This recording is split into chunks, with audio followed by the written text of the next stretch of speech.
प्यारे दोस्तों, अस्सलाम वालेकुम। जैसे कि आप सब लोग जानते हैं कि सऊदी अरब में मक्का और मदीना के शहर में गैर मुसलमानों का जाना मना है।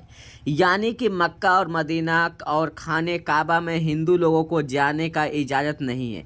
यहाँ पर इनका जाना सख्त मना है। अब ऐसे में अगर कोई गैर मुसलमान सख्त गलत तरीके से मक्का मदीना में जाने की कोशिश करता है तो उसके साथ भी क्या होता है जानकर आप भी रोंगटे खड़े हो जाएंगे। आज हम आप लोग को एक हिंदू औरत का ऐसा ही सच्चा वाक्य बताने वाले हैं जो अपना नाम बदलकर मक्का में पहुंच गई, यानी कि खाना काबा में पहुंच गई। लेकिन वहां पर जाने के बाद औरत के साथ जो कुछ हुआ जानकर यकीन आप लोग भी हैरान हो जाएंगे, परेशान हो जाएंगे।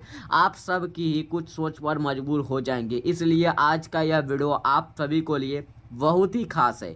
आपको इसको आखिरी तक जरूर देखना होगा। आपको अगर वीडियो अच्छी लगी और अगर दिल से आपको वीडियो अच्छी लगी तो चैनल को आप एक लाइक और सब्सक्राइब और बेल आइकन का बटन जरूर दबा लीजिएगा। देखिए, मैं आपको बताता हूँ, इस क़यामत के दिन इस्लाम वह दिन है जिस सच्चा दिन समझा जाता है और दुनिया व आखिरत तक कामयाबी भी इसी दिन में। दोस्तों, एक रिया नाम की लड़की जो कि साउथ इंडिया में रहने वाली थी। कुछ असर पहले तक वह एक मशहूर सोशल मीडिया स्टार थी। खूबसूरती की वजह से इसका बहुत ही ज़्यादा नाम था। फिर बाद में रिया को एक मुसलमान लड़के से मोहब्बत हो गई और कुछ ही दिनों के बाद वह दोनों शादी भी हो गई। अब रिया हिंदू धर्म को मानने वाली थी, इसीलिए वह अपने घर में आने से हिसाब में पूजा पाठ किया करती थी। उसके शौहर मुसलमान था, इसीलिए वह घर में नमाज और कुरान पाक का तिलावत करता था। लेकिन दोनों मियाँ बीवी एक दूसरे के इस बारे में कुछ भी नहीं कहते। दोनों अपने अपने हिसाब से अपने भगवान और अल्लाह की इबादत करते थे। फिर ऐसे ही दिन गुजरते गए, लेकिन कुछ असर गुजरने के बाद यह बहुत ही बड़ी बीमारी में मुतब्बर हो गई जिसके कैंसर कहा जाता है और जिसका नाम सुनने के बाद इंसान के रोंगटे खड़े हो जाते हैं। इसके बाद रिया और उसके शौहर इलाज के लिए बहुत भाग दौड़ की। फिर रिया डॉक्टर से कहने लगी कि तुम्हें जिस कदर पैसा चाहिए मैं आपको देने के लिए तैयार हूँ, आप मुझे ठीक कर दे। इसके बाद डॉक्टर ने बहुत कोशिश की, हर तरफ का इलाज किया, मगर आखिर में डॉक्टर इस बीमारी के आगे बेबस हो गया।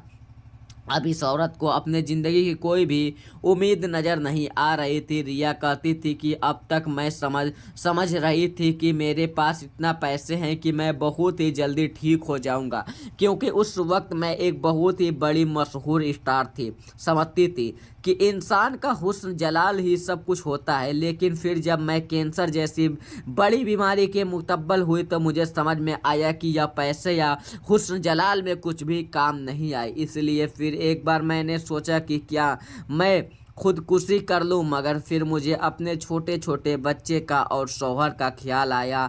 मेरे जाने के बाद इनका क्या होगा। खैर, इसके आगे रिया कहती थी, जब मैं कैंसर जैसे बीमारी में मुतब्बल हो गई उस वक्त मेरे पास दौलत, शौहर और पावन सब कुछ था। मगर फिर जब मुझे मेरा शौहर डॉक्टर के पास लेकर गया तो डॉक्टर ने कह दिया कि यह बीमारी पूरे जिस्म में फैल चुकी है। अब हमें बड़े ऑपरेशन के साथ यह कहना पड़ रहा है कि अब इसका कहीं पर भी कोई इलाज नहीं है। इसीलिए अब आप इसे अपने घर में ले जाएं और जाकर आप इनकी खिदमत करें, क्योंकि अब इनके पास में कुछ ही वक्त की कम रह गई है। रिया बताती है कि इसके बाद मेरे शौहर मुझे घर ले आए, लेकिन फिर मेरे शौहर ने जहन में एक ख्याल आया। वो मुझसे कहने लगा कि तुम फिक्र मत करो, तुम्हें कुछ भी नहीं होगा, क्योंकि इस कायनात में एक तबीब अभी भी बाकी है और वह अल्लाह की जात है। इसके बाद मेरे शौहर ने मुझे बताया कि अगर तुम कहो तो हम अल्लाह के घर खाने काबा में चले और वहाँ पर जाकर अल्लाह से माफ़ी मांगते हैं और दुआ करते हैं। मुझे उम्मीद है कि अल्लाह तुम्हें ज़रूर ठीक कर देंगे। रिया कहती है कि मुझे ज़िंदगी की तमाम रंगरेलियाँ नफरत हो चुकी है, क्योंकि जिनका मुझे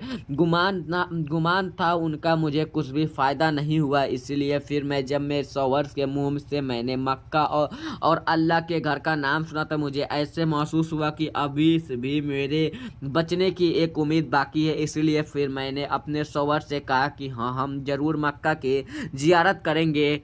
जियारत करेंगे, अल्लाह की बारगाह में सच्चे दिल से माफ़ी मांगेंगे और वह हम अपने बीमारी की शिफा लेंगे, दुआ भी करेंगे। क्या अब मुझे यकीन हो चुका कि हमारी इस बीमारी का इलाज अल्लाह के घर पर ज़रूर मिलेगा। दोस्तों, इसके आगे रिया कहती थी कि इसके बाद मैंने कलमा पढ़ा, इस्लाम कबूल कर लिया। फिर मेरे शौहर ने मेरे नाम रिया के बदले हीना रख दिया, उसी नाम में मेरा पासपोर्ट भी बनवा दिया और फिर हम दोनों मियाँ बीवी खाना काबा के लिए रवाना हो गए। रिया जो अब हीना हो चुकी थी, वह कहती थी कि आज मैं बेहद खुश हूँ क्योंकि आज मैं पहली बार अल्लाह के घर की तरफ जा रही हूँ। फिर आखिर में वह वक्त भी आ गया जब हम दोनों मियाँ बीवी खाने काबा में दाखिल हो गए। रिया कहती है कि जैसे ही मेरे पहली नज़र खाने काबा की आवाज़ पर पड़ी, मेरी आंखों से आंसू जारी हो गए और मुझे अपने पास्ट पर बहुत अफसोस होने लगा क्योंकि अब तक की सारी ज़िंदगी मैंने गुनाहों में गुजारी थी। इसके बाद मैंने काबा के सामने बैठकर बड़ी अजीज से दुआ मांगी, मेरे खरीदार, मेरे इस बीमारी का इलाज दुनिया में किसी भी डॉक्टर के पास नहीं है।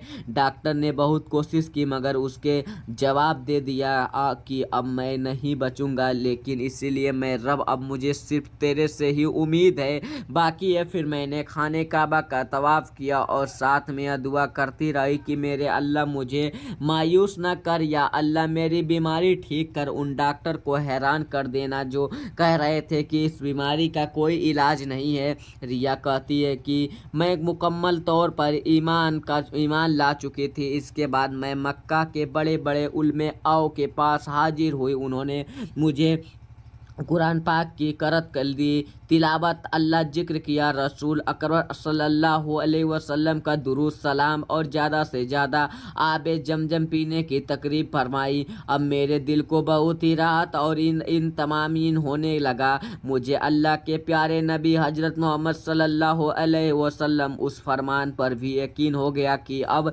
जमजम को जिस मकसद के लिए पिया जाता है इंसान, वह मकसद हल हो जाता है। इसीलिए मुझे भी यह पूरा यकीन हो गया कि मेरे यह बीमारी की ज़रूर ठीक हो जाएगी। दोस्तों, रिया बताती है कि वहाँ पर मेरे कुछ सहेली भी बन चुकी थी जो कि मेरा बहुत ही एहसास करती थी। जब मैं खाने काबा में आई थी तो उस वक्त मेरा जिस्म इस बीमारी की वजह से बहुत ही ज़्यादा ख़राब हो चुका था, मेरे सर के सारे बाल भी झड़ चुके थे। मगर फिर मेरी इन सहेलियों ने मुझसे कहा कि तुम इस बार आबे जमजम लगाया करो और अपने पूरे जिस्म को आबे जमजम से धो डालो। मगर मैं बहुत डरती थी, पता नहीं क्या होगा, क्योंकि मेरी इस बीमारी की वजह से मेरे जिस्म की ऐसी हालत हो चुकी थी कि मुझे जिस्म छूने की से भी डर लगता था। इसलिए फिर मैंने अपने दिल को तसल्ली देना शुरू किया, अपने जिस्म को आबे जमजम से धोने शुरू कर दिया।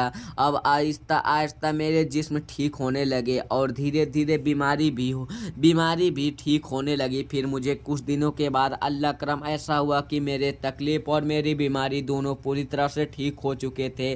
देखकर मैं हैरान रह गई और खुशी की इतनी हुई कि जिस शब्द के बयान भी नहीं कर सकती हूँ, क्योंकि अल्लाह ताला ने मेरे दुआओं को कबूल फरमा लिया था। फिर मैंने जल्दी से अपने शौहर से यह खूब खुश खबरी सुनाई तो मेरे शौहर भी यह सुनकर खुशी से उछल चले, वहीं पर साजे के गिर पड़े, अल्लाह का शुक्र अदा करने लगे। मेरे शौहर को यकीन ही नहीं हो रहा था कि जिस बीमारी के बारे में बड़े बड़े डॉक्टर जवाब दे दिए थे, वह बीमारी इतनी जल्दी कैसे ठीक हो सकती है। फिर मैंने शौहर से कहा, बेअस अल्लाह जाता, बड़ी ही बड़ी जात है।